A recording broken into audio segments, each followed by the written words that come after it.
Hello vinyl community, Berkshire Mike. Today I'm entering a contest. It's by a superb guitar player. Oh, if you know, most people just think, oh, if I could only be a guitar god. And this guy, I mean, he's going to go huge because he's excellent. But his contest is about his push to 1,000 subs. But you'll easily get them, and someday when he's famous you'll be saying, oh, I used to watch him on YouTube.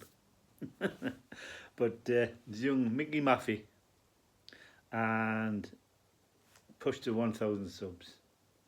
I mean, you'll easily get there. Closes on the 30th of September, and we've got to mention his second album's coming out, and it's called Systems of Lunacy. As far as I'm aware, it's only a CD, but I mean, you could probably buy it in Europe, but it's essentially, I think, for the North American market. So, North American market. So, but good luck with that, Mickey. The shorts and that I've seen of you playing your guitar, it's like jealousy. What? I've never even pretended to ever want to play the guitar. I mean, I would play the Northumbrian pipes if I could play any instrument, but you've got to admire when somebody's created art. So, yeah. Right, what have you got to do to enter his contest? Make a video. Presume you've got to subscribe, but I've just done that. I did it when I saw Ben Rankin's entry into his contest. But you've got to post a video talking about the first time you heard your favourite band and any memories of the album you discovered them by. And then you've got to call or check on a family member you haven't spoken to in a while. Well, that's easily enough done, and it will be rectified as soon as I put down this video. And do something kind for a stranger. I always try and do something kind for people. I believe in karma. If you do something nice to somebody, it puts them in a good mood. They go off and do things nice for other people, and it just goes along the line. You're nasty to somebody, puts them in a foul mood. They start snapping at people, have arguments, nasty. So yeah, if you're nice, if you can be nice, why not be nice? So I totally agree with Mickey's sentiments there. Be nice to strangers. Be nice to people. Be nice to people you love. There's too much hate in the world. Really is. Anyway, back to the competition. My favourite band's the Rolling Stones. But by the time I was aware of the Rolling Stones, they'd already been going like 15 years. I mean, I know that's aging us, but I am aged. But, I'm not going to do one on the Rolling Stones because they were well established long before I even heard of the name, the Stones. So, the band that I got into first band I declared as my own, The Jam. Now I'm going to cheat a bit on this. I'm doing a year. It's 1977. And this came out in the city. First single was also in the city. Got them in the charts. I don't know the number. I'm not going to be bothered to look it up. You can if you're really interested. But it got them in the charts.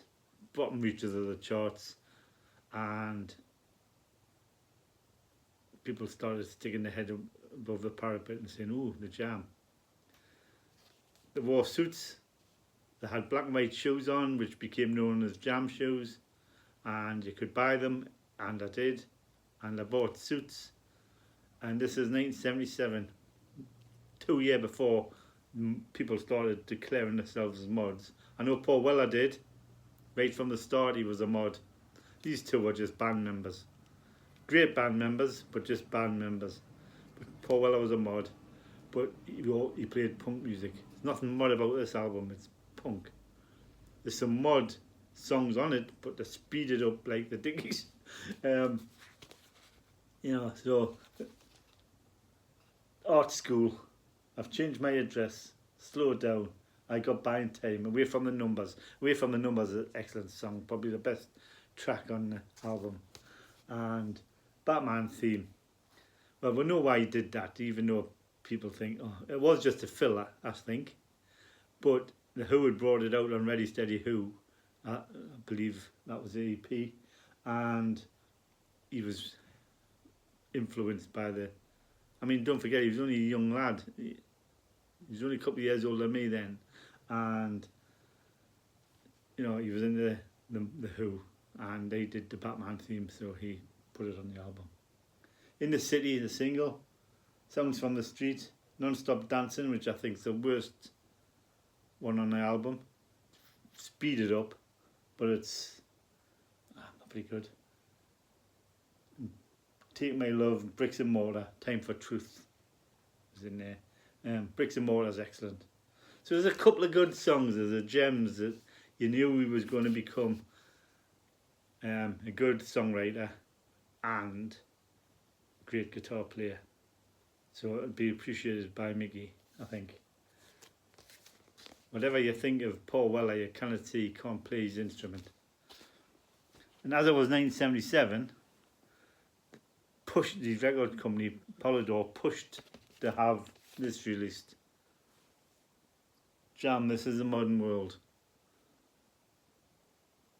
Decent enough album, but you know, it's basically just, you know, they rushed it because they didn't have the songs.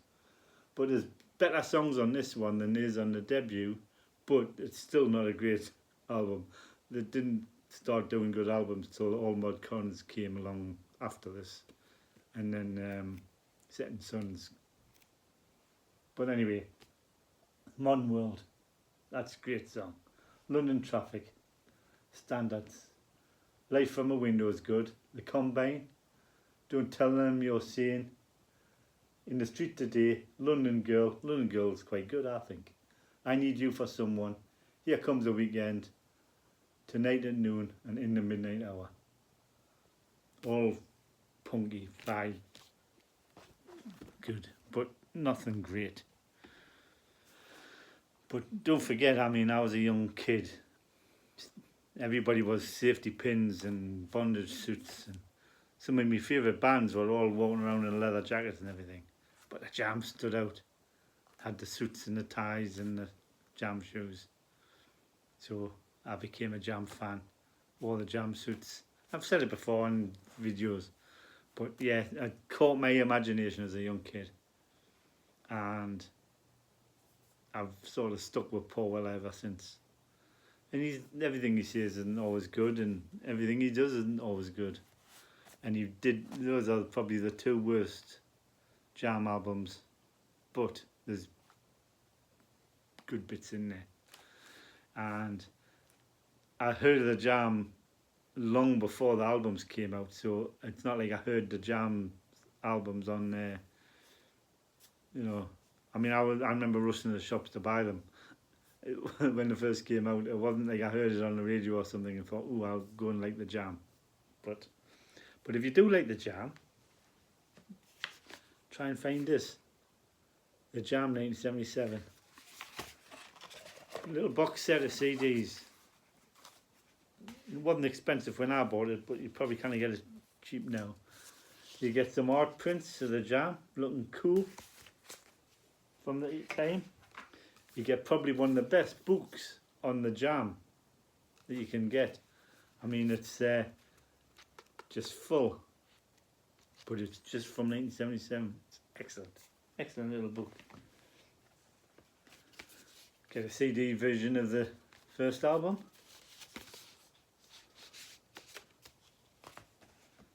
You get demos of the first album, and it's worth having just for this because So Sad About Us is on it. Excellent song. Obviously the Pete Townsend song. And CD version of the second album. Came out in 1977.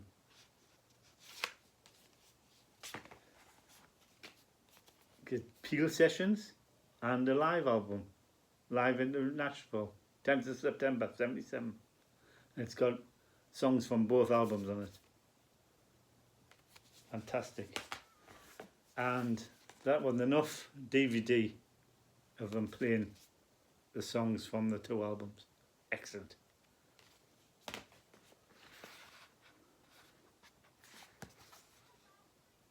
Worth having. So that was my introduction to what became my favourite band for years. They're probably not my favourite band anymore, but they're up there. And after getting rid of all my records when I was in the army, I've now got all the Jam singles, and some of that was down to Mike PC31, Vinyl Policeman, who sent me a bunch of them to make up my collection.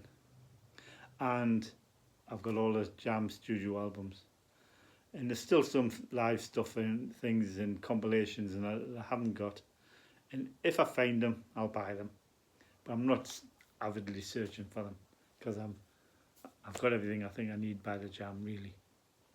But that's my favourite band, or it was for a long, long time, especially in my youth when you first get into music. Always got a fond memory for them. And speaking of fond memories, Bruce Foxton. Yeah, Bruce. He's been under the weather lately. He's been in hospital. I hope you recover, Bruce. Get well soon, mate. And carry on with your music. Great bass player. Nice bloke. And I have been lucky enough to meet him. And he is a lovely bloke. So, get well soon, Bruce. Pass on the karma. And Miggy, I hope your album goes whoosh, and I hope your career goes whoosh. And I hope you get your 1,000 subs, although it's a formality, I think. Let's face it, it's a formality. Well done, mate. Which was half as talented. Thanks for watching.